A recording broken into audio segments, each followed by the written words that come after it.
La quarantaine en Colombie frappe les plus pauvres de plein fouet. Le frigo d'Oscar est désespérément vide.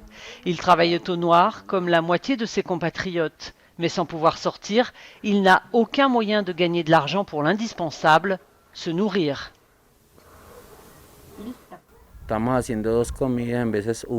Nous faisons 2 repas, parfois un seul. Nous avons 3 enfants. Donc ce dont nous avons besoin, c'est de l'aide du gouvernement, de quelqu'un qui vienne constater les conditions de vie dans ce quartier.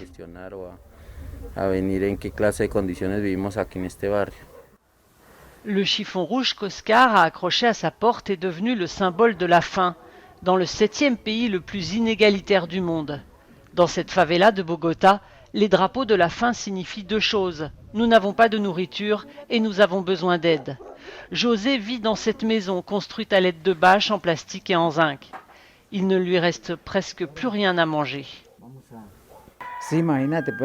Imaginez, si la quarantaine continue, je ne sais pas. On ne peut pas voler, parce qu'on ne sait pas faire ça, voler. Et je ne sais pas où demander de l'aide. Les plus organisés dans la favela combattent la faim avec des cuisines communautaires. Audrey distribue de la nourriture dans ces quartiers.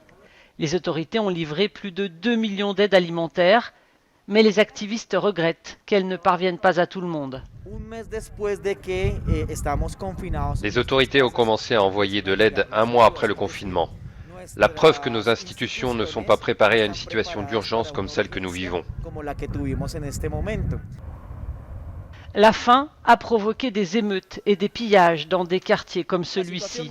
La situation des plus pauvres inquiète en Colombie, mais aussi dans toute l'Amérique latine. Selon l'ONU, la pandémie pourrait faire basculer plus de 29 millions de personnes dans la pauvreté.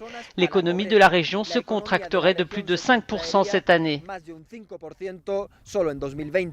Héctor Estepa desde Ciudad Bolívar para Euronews.